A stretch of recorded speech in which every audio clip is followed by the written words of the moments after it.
Madahi Mahayo.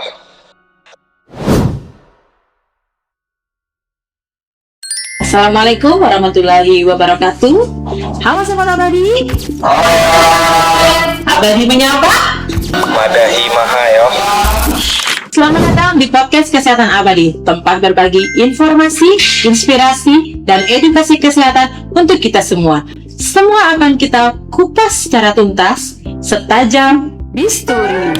Kebetulan banget nih, hari ini bertepatan dengan Hari Kebersihan Tangan Sedunia, tanggal 5 Mei tahun 2026. Hari ini kita kedatangan Sobat Abadi kita yang akan mengupas tuntas terkait tentang kebersihan tangan. Ada Nes Bambang Aprianto atau biasa kita sapa Nes Baus.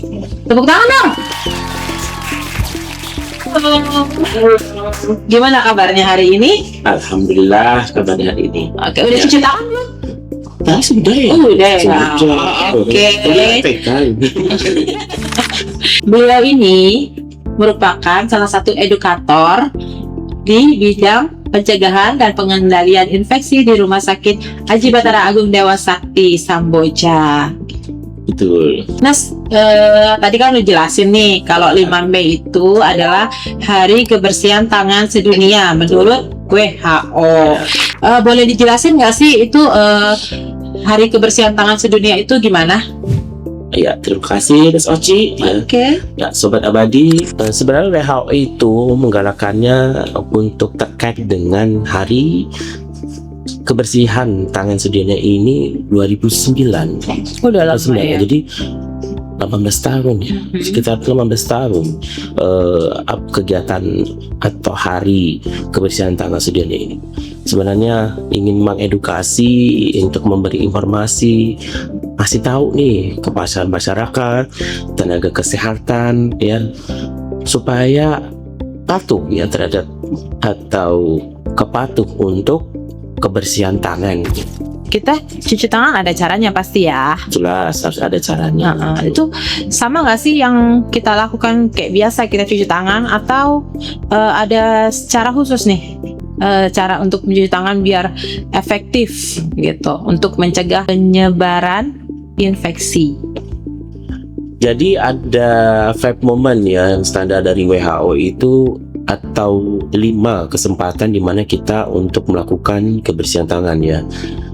Yang pertama sebelum kontak dengan pasien, yang kedua ya sebelum melakukan tindakan aseptik, dan yang ketiga setelah kontak ya, setelah kontak terpapar cairan tubuh pasien ya.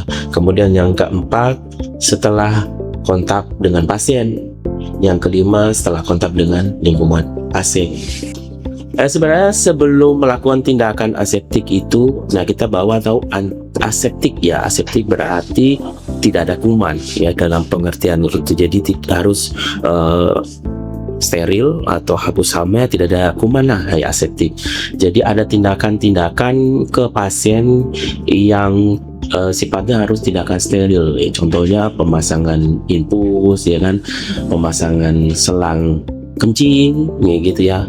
Nah, semua alat-alat yang dipasangkan ke pasien yang masuk ke dalam tubuh pasien memang harus dalam kondisi bersih atau steril. Masyarakat. Oke, ini berarti tadi kan yang dijelaskan ini untuk di area rumah sakit, baik itu petugas, terus pasien maupun keluarga pasien, ya kan. Nah, kalau untuk yang di luar nih, untuk di masyarakat, boleh secara umum deh dijelaskan nih Nurse. Iya. Jadi di masyarakat itu ada istilahnya di Kementerian Kesehatan ya. Jadi ada Germas ya, gerakan masyarakat bagaimana cara kita hidup bersih, hidup sehat ya. Yang kita poinnya adalah di sini kebersihan tangan adalah sebelum sesudah melakukan suatu kegiatan bagi masyarakat. Contoh misalnya sebelum dia makan, sesudah dia makan, atau sesudah dia kayak anak-anak nih, sudah dia bermain atau dia memegang hewan piaraan, nah itu sudahnya harus dia melakukan kebersihan tangannya. Kemudian ibu-ibu yang memasak dapur gitu kan, sebelum dia memasak ya, sebelum dia membersihkan atau mengolah masakannya itu, bersihkan tangannya. Setelah dia melakukan pekerjaannya, bersihkan tangannya. Bisa saja dia punya bahan-bahannya itu banyak temannya, ya. Atau bapak-bapaknya, yaitu kan kerja di luar gitu ya. Ya sudah melakukan pekerjaan, dia harus cuci tangan itu. Tadi kan udah dijelasin nih bagaimana cara cuci tangan yang benar. Boleh dong kita praktek langkah-langkahnya cuci tangan. Boleh kita praktekkan. Oke. Ya. Langsung aja nih. Iya, langsung. Oke. Oke. Nah, jadi ini ada antiseptik ya. Kalau kita biasa disebut hand rub ya untuk di rumah sakit. Tapi kalau bagaimana di rumah ya atau di masyarakat, sudah banyak dijual mau di apotik atau di toko-toko, di minimarket swalayan ada itu. Nggak boleh sebut merek ya. Nggak boleh. Tidak sponsor. Tidak endorse. Pokoknya lihat nih isinya ada kandungan alkohol begitu ya. Kalau sensitif yang penting pakai. Berarti nggak boleh dipakai wudhu ya. Nggak boleh kan. Jangan pakai itu kan air bersih, air suci ya. Ini alkohol ini. Oke. Haram. Sampai ke situ. Jadi pertama kita ambil ya sekitar 2-3 cc ya. Ini kita standar punya produk atau yang punya produknya ini sekali tekan pumpsnya ini sekitar 2 cc ya, 2-3 cc. Tapi kalau kita aturan di rumah sakit, kita jangan telapak tangannya, harus menggunakan pergelangan atau punggung ya untuk mengambil. Kenapa pakai punggung atau kenapa nggak boleh pakai telapak tangan? Ya, karena telapak tangan ini sudah terpapar atau sudah banyak kumannya ini. Jadi semakin kita banyak menyentuh, semakin banyak pumpsnya ini kuman-kuman lengket, melekat, bersembunyi, bersemayam apalagi bahasanya. Lanjut. Oke, jadi kita ambil ya sekitar 2-3 cc, sekali tekan aja cukup ya. Nah, banyak kan sudah. Boleh dong. Boleh. Minta ya. Iya, Oh juga coba. Oke. Ya. Oke, kita Ini 4 langkah untuk mengusapnya ya. Ikuti saya, arah ke dalam. 1, 2, 3, 4. Sekarang tunggu. 1, 2, 3, 4. Sebelah lagi kanan, 1, 2, 3, 4. Kemudian sebelah jari, 1, 2, 3, 4. Kemudian prostos jalan harus dikunci. 1, 2, 3, 4. Kemudian ibu jarinya lagi. 1, 2, 3, 4. Itu 1, 2, 3, 4. Terakhir ujung-ujung jari unjuk ya. ini Dalam. Ya, agak mekar atau unjuk. Jangan terlalu mekar. Itu cakar ya. Ke dalam. 1, 2, 3, 4. 1, 2, 3, 4. Tangan bersih. Oke. Tas. Kulit. Gitu ya. Itu ya. Di dalam ya. Untuk yang tanpa dibilas ya. Nah, kalau dibilas bagaimana? Jadi kita pakai sabun ya. Kalau di rumah sakit kita bisa sebut hand wash atau scrub ya. Nah, kemudian kita kita pre-memory saja ya. Kita ketemu di rumah sakit ada wastafel di fasilitas pelayanan kesehatan, kita cari wastafel untuk melakukan cuci tangan karena ini dibilas ya. Kemudian kita nyalakan keran air ya, nyalakan keran air, kemudian pakai telapak tangan?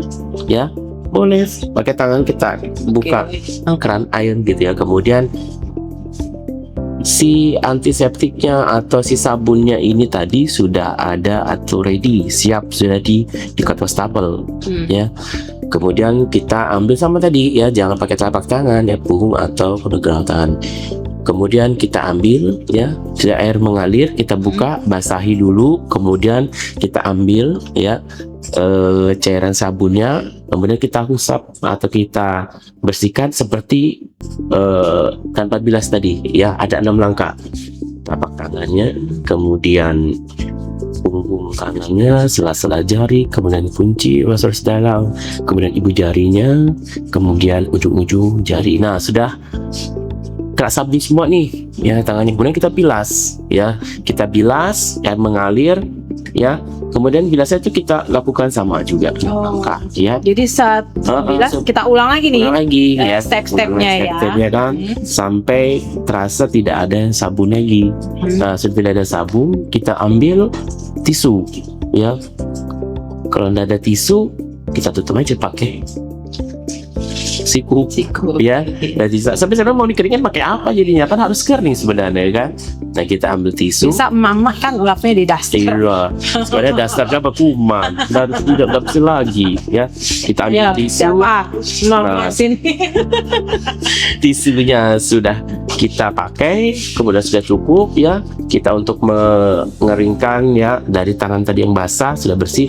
Kemudian tisu tadi untuk menutup kepala keran.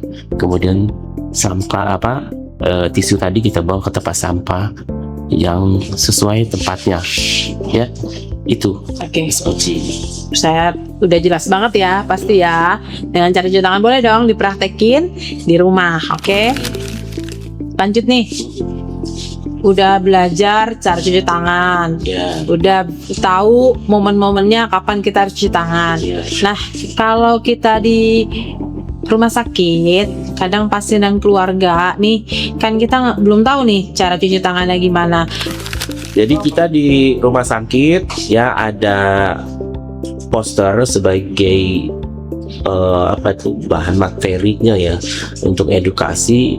Kemudian poster itu kita tempel tempat-tempat yang memang khusus, ya, yang dia bisa dijangkau oleh si orang-orang yang atau yang pasien atau keluarga pasien, pendamping pasien yang masuk rumah sakit. Posternya itu ada di situ juga hand wrap-nya, ya. Yang khusus hand wrap berarti posternya memang khusus untuk kebersihan tangan tanpa bilas. Tapi kalau yang di wastafel ada hand wash, ada sabun, tapi posternya memang khusus untuk cuci tangan yang udah mengalir. Ya, itu juga salah satu edukasi kita kepada pasien, pengunjung, ya, pendamping pasien, itu. Oke, terakhir nih, Ya, Nurse Bams. iya. SOC. Siapa aja sih yang berperan atau bertanggung jawab dalam menjaga kebersihan tangan ini? Ya, sebenarnya dari bahasa siapa yang berperan itu semua, ya, semua berperan. Tapi harus saling mengingatkan, ya, saling mengingatkan, karena ini kan keterkaitan dengan kepatuhan, budaya patuh, ya. Ya, patuh, ya, petugasnya, ya, pasiennya juga, gitu ya. Pasiennya lupa kita ingatkan, terus ada pengunjung pasien juga sudah kita edukasi lupa, ya, kita ingatkan, ya. Apalagi ada pendamping pasien yang selalu menemani pasien. Itu jadi peran itu semua harus punya peran.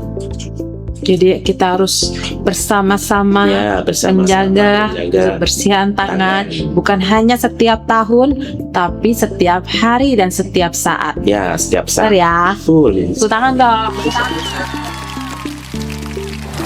Oke Nas, kayaknya cukup jelas banget ya podcast kita hari ini. Terima kasih banyak ya atas semua ilmu yang diberikan hari ini dalam podcast ini. Semoga bermanfaat buat kita semua. Kami dari Rumah Sakit Aji Batara Agung Dewa Sakti Samboja mengucapkan Selamat Hari Kebersihan Tangan Sedunia. RSUD Abadi, mari jadikan cuci tangan sebagai kebiasaan, bukan hanya saat kampanye, tapi harus dilakukan setiap hari dan setiap saat. Saya Oci. Saya Nurse Bams. Sampai jumpa di podcast selanjutnya terkait dunia kesehatan. Madahi Maha ya.